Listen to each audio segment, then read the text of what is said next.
Good morning, doing my morning walk. Morning walk.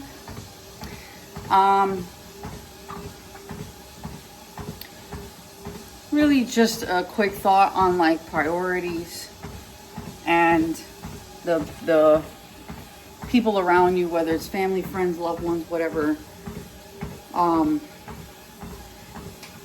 Not taking it serious. To give a little more context, but this can apply to any other thing in life as well. For those starting to work out or are just trying to find a more consistent flow with working out,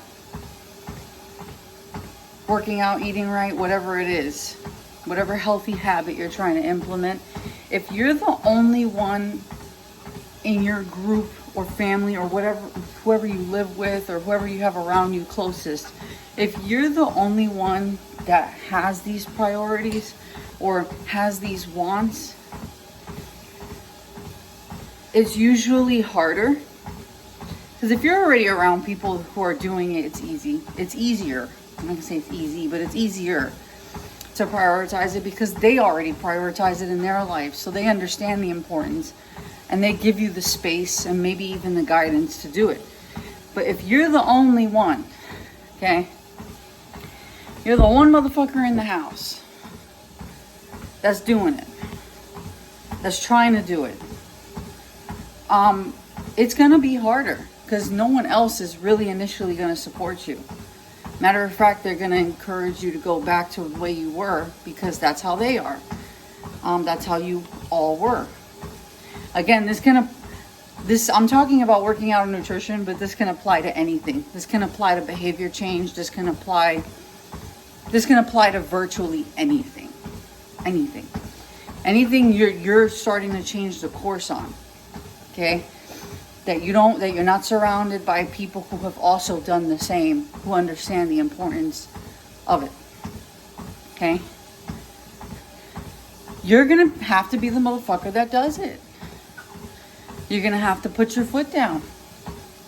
You're going to have to create boundaries that and voice it to them, like, unless the roof is burning down, unless someone's dying, do not bother me while I'm working out. I'm going to be working out from X time to X time.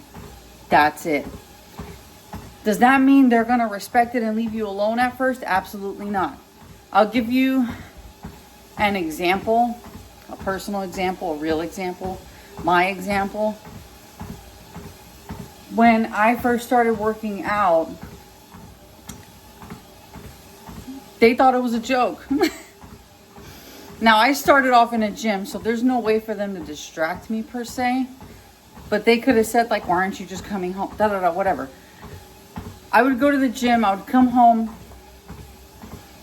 I was the only one doing it. There were some laughs.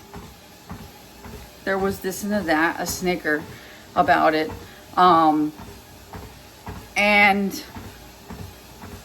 they started seeing the consistency and started respecting it. But the part that was harder in the very, very beginning at that time, because you can't really distract me at a gym because you're not at a gym. The harder part was the nutrition. Because we used to all eat the same meals. And when I started changing the way I eat, it was like, no, bro, like, just stop your shit. Like, just eat this, blah, blah, blah. And it's like, no. I had to put my foot down a lot in the beginning. A lot. Okay? And then I was, of course, exploring all these different diets or whatever. Well, whatever. I guess I had to do that to find out whatever. So I'm exploring all these different diets. And he's like, come on, bro. Like, are you serious? You know, kind of approach to it. And again, it bothered them because we used to eat the same thing together every night. And here I am, the only person slightly changing it up, or completely at times changing it up. So it kind of bothered him. Now, but I still stuck to it because again, this was something I'm exploring for me. Now, fast forward, I stopped going to the gym. I started buying all my own equipment, you see. I started buying all my own equipment. It's my barbell back there, like everything is all there. My mats. I started working out from home. Been doing it for years. Still do it to this day. When I started that, I didn't start off with all this. It was a pair of 5 pound, pair of 10 pound, and eventually got a pair of 15. In the beginning, that was enough for me. With a mat, it was like a yoga mat and a bench. Okay? And they would still laugh. Oh, they especially laughed. They had a ball. Okay? Because you see me hopping around here doing cardio and all this shit. Okay? And me, I'm taking it serious. I got this like mean mug on, whatever, in it. And all I hear is like the laughing and the snickering.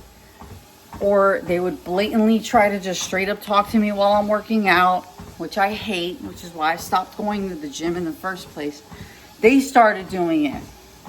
Again, no matter what it is, people are going to distract you when you're the only one creating a certain change, especially in the beginning. You're going to get mocked. You're not going to be taken serious. Like, whatever. It's whatever. I still kept showing up. And I kept sending the body language.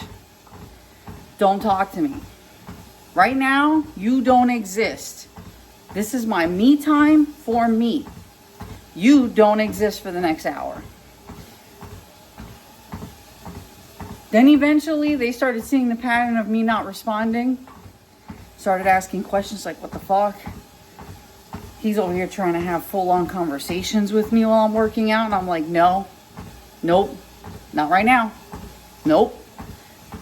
Eventually, they got the fucking point. Eventually, the day finally came. They got the fucking point. Don't bother me. It was even to the point where another family member had came into the house to pick her up. They said hi to me. I completely ignored them.